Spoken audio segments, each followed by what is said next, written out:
But today we have a special guest coming up. Dave and Megan are here back. They were our youth pastor many years ago. And now they're in the Dominican Republic, and they wore their Christmas sweaters, which I love it. I'll just turn it over to them, okay? All right. All right, hi. So like Chuck said, I'm Megan Adams, and Dave and I and our family have been in the Dominican Republic for 11 years now. And so one of the ways I serve is I'm the school director at Doulos Discovery School. And I think Doulos is the best school in the world. I feel thankful and grateful that I get to serve every single day there. And I am excited to go to work 99.9% of the days because I believe so strongly in how we educate kids. We're a Dominican school for Dominicans. We're a bilingual school. We're a mixed socioeconomic school, which means half our kids are on scholarship because we believe leaders come from all socioeconomic situations, and there's not a whole lot of opportunities in the Dominican Republic for kids that don't have money. And so we educate holistically, heart, mind, soul, and I just love it. So some exciting things have happened in the last 6 months at Doulos. Last calendar year, we bought property because we've rented where we've been for the last 24 years.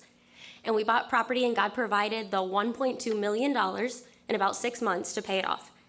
And we said, okay, Lord, we're gonna take a break for a year. We've exhausted, right, our funds, and let's see what happens in a year. We haven't started a campaign yet. The new build, which this is the architect's first draft. This is not what it will look like, but the new property is on the side of a national park, and we are an outdoor education school. So our kids go on trips, we hike, we climb, we do all the outdoor education, and we get to be in a national park. And God has provided abundantly to Doulos. So again, this is like the Mercedes version, but we're more of the Hondas at Doulos. And when I saw it, I said, this is gorgeous, but we need a little more summer camp, a little more Doulos, and a little less polish. But it is gonna cost about $4.5 million to build this. And without really doing much, we've already fundraised about $2 million because God has just provided. And that's my biggest thing. Doulos, our school model makes 0 cents. Half our kids are on scholarship. Yet, God is in it. It was God's dream, and God sustains. And so I am so thankful that I get to serve at a place like this. And when I was here this summer, I talked about our intervention program. Our enrollment is about 350. And so 100 of our kids receive services every day for cognitive therapy. Over 100 receive social and emotional support every single day. All of our kids are enrolled in a physical therapy from pre-K 3 to 5th grade. What we are doing is showing kids no matter who you are, you belong in the kingdom. And with Christian education, they've done a lot of studies. In sticky faith for kids that are raised in Christian education, they found if a school can do 3 things super well, kids will stick with it. And it's really, really good instruction in the classrooms, opportunities to serve, and seeing your school respond to kids with special needs. And when I read that statistic, I just started sobbing because this isn't any of us at Doulos. This is God leading the leaders saying, go here, go there, right? And that we can provide that kind of education that pushes our kids to a sticky faith, that's it. That's what we are to do. And so here is, Sarah, do you have the picture of, right there. So I'm gonna tell you a little bit about some changes for me. I'm still doing all the things, right? I'm still school director, we're still doing high quality education, all the roles, but this year, I wasn't teaching math for the first time in 2 years, and so I had a little more space in my calendar, and so I said, I'll be a small group leader. And small groups meet once a week, you go to chapel together, and you are supposed to just be a safe adult on campus for your small group. And so I signed up to be the 7th grade small group leader because I love my 7th graders. They play soccer for me, I taught them for math, they love me, I love them. It was great. I had first day of school gifts ready for them with little handwritten notes, this is gonna be a great year. And on the first day of school, the coordinator came to me and said, I need you to take 8th grade. Okay, the 8th grade girls don't love me. The 8th grade girls were in my math class. The 8th grade girls, some of them I think would run me over with a car and keep driving. And yet she said, I need a woman that prays to be with them. I was like, okay, fine, I'll do it. I said, fine, I'll do it. But it was, I'm gonna be a warm body with these girls, that's it. I'm gonna show up, I'll do it, but I'm not gonna go the extra mile. And the Lord just said, no, Megan, you are going to chase them. You are going to be in their lives. You are going to love them and do it with all your strength. And it has actually gone really well. The first day, one of them was like, I don't even want you to be my leader. Okay, well, we have the year together. Let's see how it goes. And a couple weeks ago, they asked me, they're like, Miss Megan, can we hang out outside of school? What? I was like, sure. Like, can we come to your house? Like, we want to cook with you. We want to be with you. And God doesn't always work that fast. It could be that I would have years with these girls and they never would connect with me, right? But it's just been such an opportunity. And so I feel like one of the things God wants me to say today is, if he's calling you to something, even if you don't want to do it, just do it. Because obedience is important. And these girls it could have worked out that they still disliked me every day for the next 4 years. Okay. But me just showing up every week with them and being willing to step into hard when really nobody else wanted them, if I'm going to be honest. Nobody wanted them. Meant something. And so this is us. This was before Thanksgiving. We did turkey cupcakes. They love to eat, so that was a winner right there. And then this is them at my house making dinner and just enjoying our time together. The second thing that I've gotten to do at Doulos that's been super fun is, Sarah, you can go to the next picture, is Nicole, our daughter, came to me and said, Mom, I want to start a Bible study for my class because it's important we're reading the Word for ourselves. I was like, okay, sure, let's do it. So we reached out to the parents, and I thought maybe we'll get like 5, 6 kids. There's 22 kids. We had 20 kids the first time. But this is Nicole pushing it and saying, my class needs to learn to read the Word of the Lord. And they need this habit, and we need to teach them. And so this has just been a super cool thing that she is leading it. And I think as parents, sometimes it seems so overwhelming to be a parent. But your kids need to see you serving, and they need to serve with you. And they need to see you living an abundant life in Christ. Because if you're not living an abundant life, why would they want to follow God? And so for Dave and I, the biggest thing, what we've done with our kids is just like, come on, we're going to serve here, let's go, right? And do it together. And so this has been really fun. And then this year, one of my coworkers and I took over the 1st to 7th grade boys and girls soccer program, and it has been so much fun.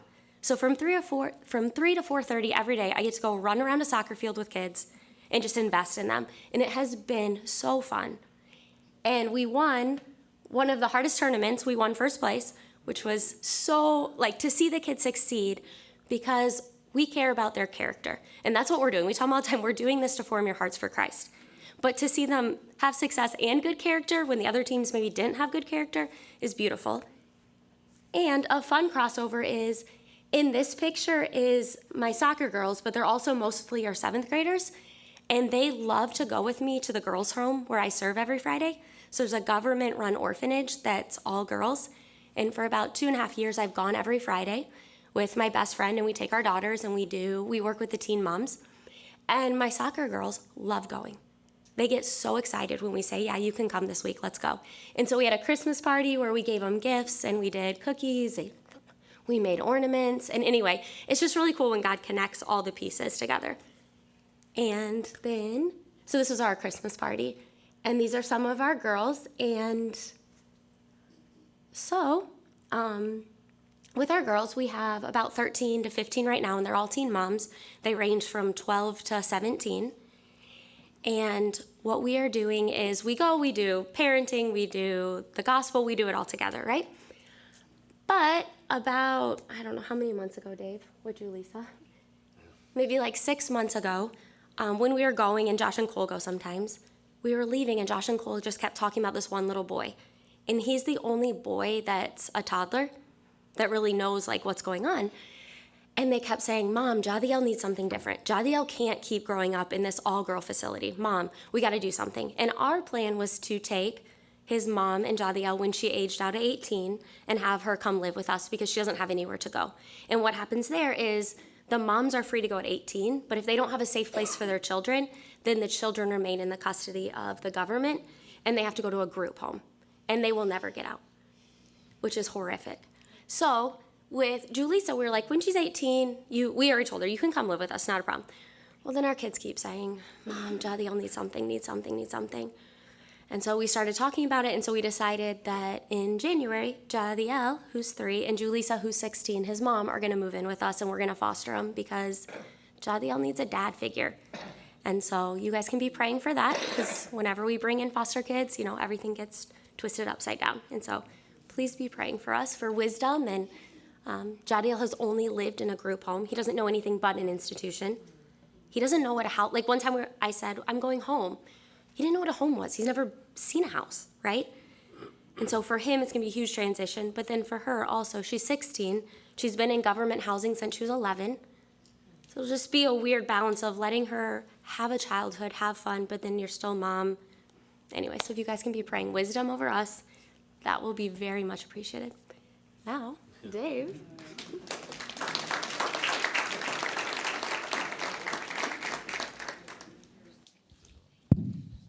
Yep, it's on. Yeah, and the funny part was too is Julacey went to Megan one day and said, "I'll be so good, I'll be so well behaved. You want to?" Like, no, you won't, but that's okay. And it's because when you take in that demographic of kid, there's going to be explosions, and there's going to be hopefully not literal explosions, but personality explosions and conflict and whatever else, and you know that. But it was just funny. I'm going to be so well behaved. Yeah, right. Anyway. For us, we had kind of our end of the year wrap up for the boys. For those of you that might not know me, I work for Students International there in Jarabacoa, and I've been coaching and mentoring boys in the community for the last 10 years. And so, Sarah, if you could throw up the baseball pictures. So every year, we sell T-shirts and hats and whatever else to the groups that come down, stickers and wristbands and stuff. And so when we have enough money every Christmas time, this is in November, we take them to the local, it's in Santiago, which is the local professional baseball team. They have like the fall leagues and stuff down there. So this is the Aguilas. You can see Josh with his hat on here. So this is the Aguilas gear that he's got. And so this year we were able to take 73 people in a 60 passenger van to the baseball game. And so it was most of our boys and a lot of the parents came too. So it was a really fun time to be able to spend with them. It was a really fun game. There's me and Josh. And it was a really fun game. There was like 20 something odd runs and 30 hits scored throughout the game. So it was long, but it was a good and exciting game to be at. And then with all the donations we get, we have a Christmas party at the base where we just kind of hang out, play some games, eat pizza and ice cream. And so this is all of our boys that were there. There were a few boys missing, but there were about 40 some odd kids at the party that time. And with all the donations we get, we make sure every kid gets a Christmas present too. So you can see them with their bags or their gloves they're holding up or whatever else it is. And so those all come from the donations when we have groups that come down and bring whatever they might have. So some of it we use directly out to the site. Some of it we save because, like, if it's helmets, for example, some of our helmets might be okay. So we have a closet we keep them in until those helmets are bad, and then we rotate them in. And then some of the nicer stuff we save for the boys so that they can have a Christmas gift every year. And so that's what that picture is. And so, some of those young kids with bats could be interesting in the communities, but we'll see. And so, but they all had a great time, and it was really fun, and just a great way to end our year. And I think Chuck has talked about it, but this actually was my last event with the baseball boys. This past year, I started doing some personal training in town also, and so I got my certification a little over a year ago, and about 2 years ago now, I had a friend of mine who was down. I actually met him on a trip. And we kind of stayed in contact, and I was discipling him for a while and stuff. And he actually came on the trip and gave his life to the Lord on that trip with us, which was really cool. And then he got involved in this exercise program, and kind of reached out and told me about it and said, "Hey, this would be really good, especially for some of your boys. I could see you responding to it. I've had 2 shoulder surgeries on my right shoulder, and so just kind of aches and pains that come with that after a certain amount of time." And he was like, I could see you being somebody that would respond well to this because it's an exercise program that focuses on a very wide range of motion. And so gaining mobility along with strength to try to get rid of a lot of just joint pain in shoulders, back, knees, ankles, whatever it might be. And so it was working well. We were using it with our pitchers, especially to kind of reinforce some of their shoulders and things like that. And then I decided to get my certification in it. Started training a couple people, really saw some great benefits in it. The physical therapy there in Jarabacoa is, what's the word I'm looking for? Awful. And so, any of you have had knee problems or whatever, I could tell you a couple stories that would make you like flinch and grab your knees just hearing about it. And so I worked with one guy who was trying to recover from an ACL surgery and somebody else with a torn meniscus, and just saw great results. And so I just started doing that in the hours that I wasn't out at the field. I started doing that just in a local gym and just trying to bring people in. And so there was one lady, Joanna, that especially, I have a video made. Some of you might have seen it. I've put it up online. But she has a herniated disc in her back. And, well, I'll show the video first, but you guys can read this.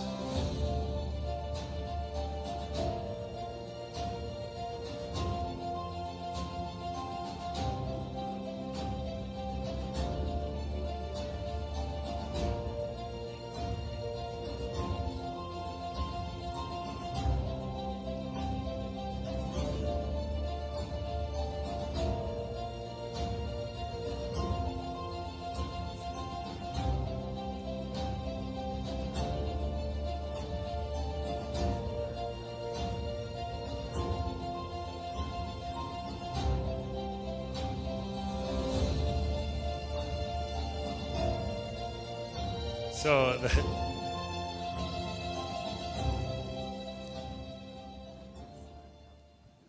yeah, so I don't know if you could everybody read that from the back? I don't know if you can. Okay, so I'll kind of just say what was up there. So that was Joanna. Joanna actually I knew Joanna from years back. She worked for like 20-something years at Students International, but probably about 5 years ago left the ministry to do other things.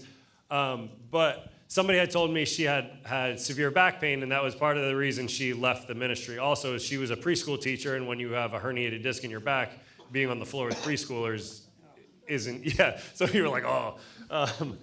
But yeah, so she went to the doctor, got all these tests run or whatever else, and the doctor was like, you need to stop exercising. You probably need to find somebody to sweep and mop your house. You probably need to whatever. And it was like, she's like 42 years old. It's like, what are we telling her? Just find a comfy chair and wait to die? Like, I don't know what are we talking about here?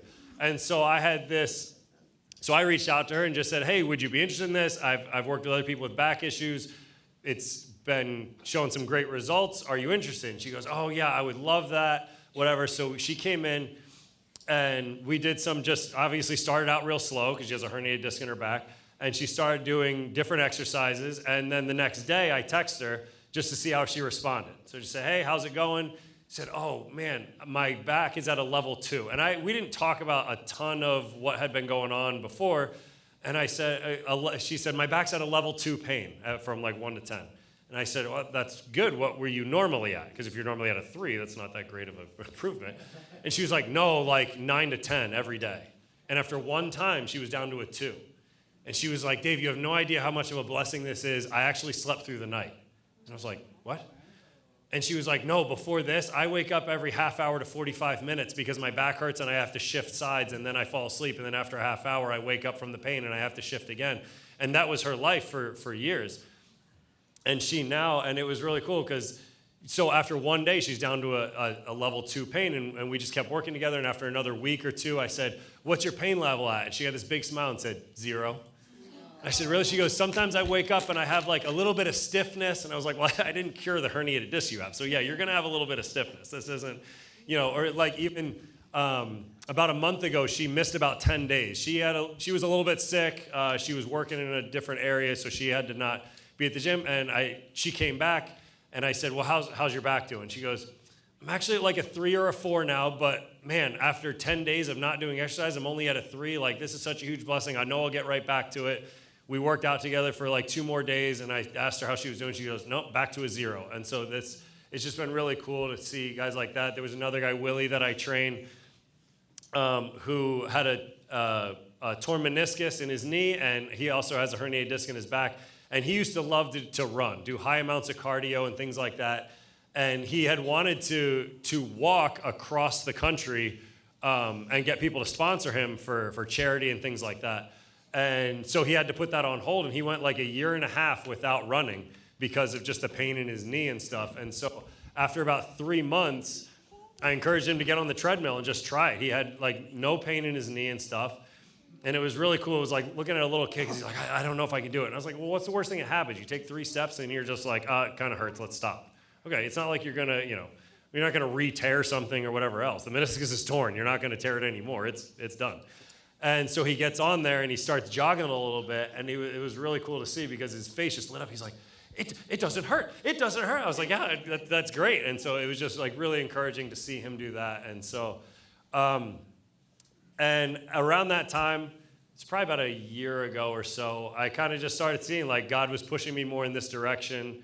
And even like, this might be something to go more towards into the future.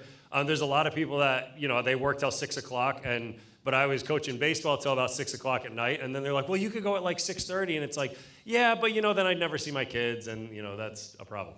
And so, I'm not gonna go there. My kids go to bed at like 7:30, so I only get to see them for a couple hours. There was a week that Josh and Nicole had like four soccer games in the same week. I was only able to go to one of them because I can't just skip every day of going to practice. That's hard on the two guys that I work with there. And so it was just kind of in the back of my mind of like, maybe I'm going more towards the personal training route and going to be backing away from baseball. And it was funny because about a month after that, Megan came to me and was like, I want to tell you something that I feel like the Lord has been telling me, but I don't want you to freak out. I was like, okay.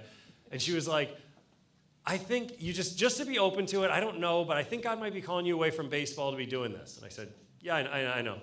She's like, really? I said, yeah, I've kind of been thinking that too. And we didn't know if it was to stay with it, do it within Students International. So I went to my boss and said, hey, what do you think about turning this into a site? I see the need for it in the community. But then we were talking, it just didn't really work well with groups coming down and being able to work with other people and things like that. And so he was talking to his boss about it, and he said it was interesting because he got off of call with his boss talking about like some of the difficulties that might go with having this, with groups that come down to serve with us and things.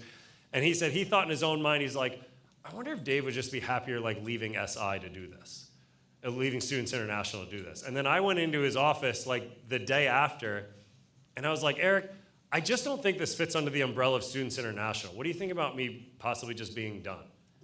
And it's like, so, and he was like, I actually just thought that the other day when we were leaving. So we just kind of came to the agreement that my time at Students International has come to an end, which is ironic because for the last like 5 years, we talked to Chuck, oh yeah, it's not going to work this year, but next year we're going to send a team down to Students International. And then the year later, it's not going to work this year. I think next year they're going to, and now they're coming down and I'm leaving. So we'll still be there. Obviously, we're staying in the area. So any of you that are going on that trip, we'll come around and hang out and say hi and stuff. But as of Friday, my time at Students International has officially come to an end. But I'm really excited to what the Lord's pushing us to going forward.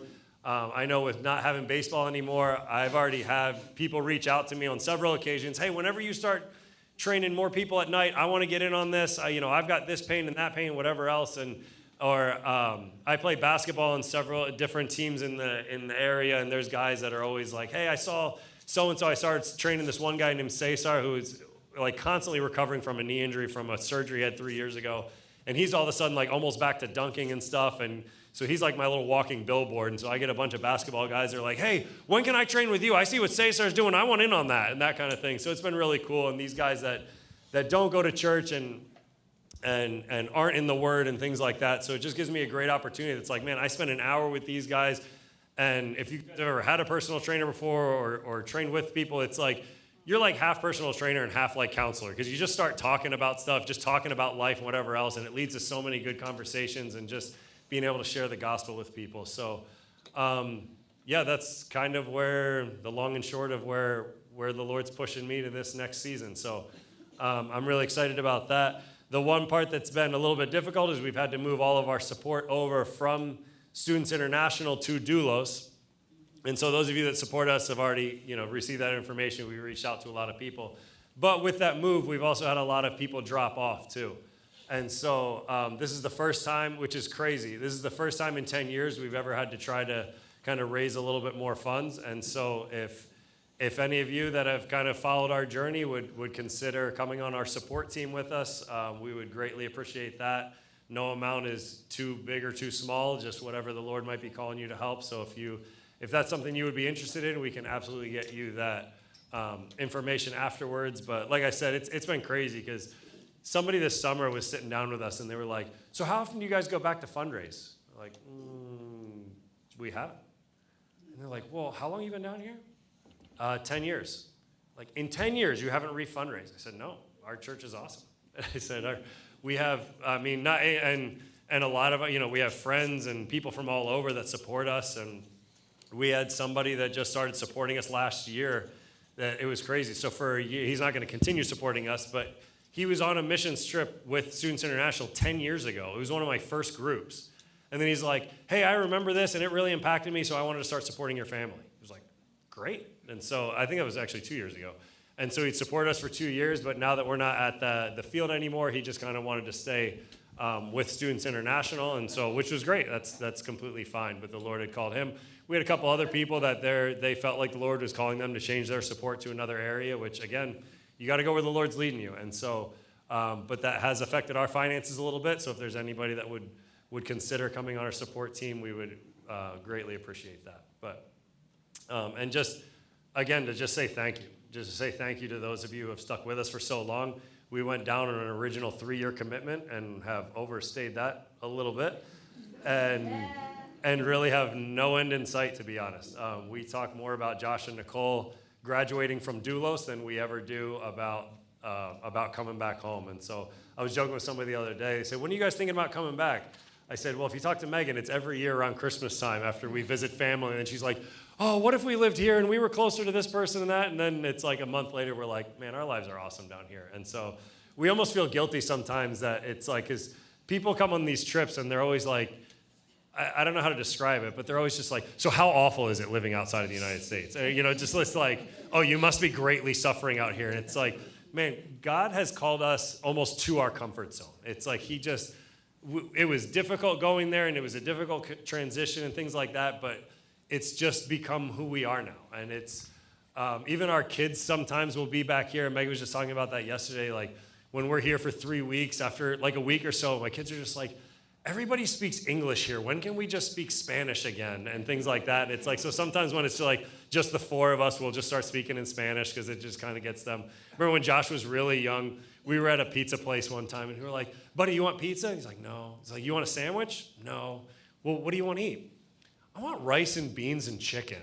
It's like, well, buddy, we'll be back home in just a little bit, but I don't think Dominic's Pizza has rice, beans, and chicken.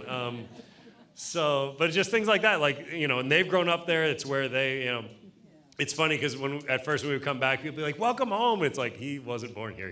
This is not, for Josh and Cole, it's like, this is not home. Home is there for them, and they love it. And there's so many, we do miss family. We miss being around people and miss being here at this church like we were before, but we know we're exactly where God has called us to be, and we're just going to continue faithful in that. And so people have said, like, well, what's your plan on being here? I said, my plan wasn't even to be here, so I don't even know.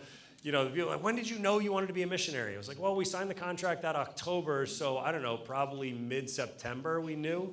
Like, this wasn't, a plan that God had been working with us for years and years and years and all that kind of stuff. It was just simply, God said, hey, go here, and we said, all right, let's do it. And that was kind of it. And it's been 10 years, and it's been great, and we're so thankful to everyone here just for the prayers and support. And we know anytime we contact Chuck, and it goes to the prayer team, that prayer team is absolutely praying for us and everybody else too. And so we just really, really appreciate you guys.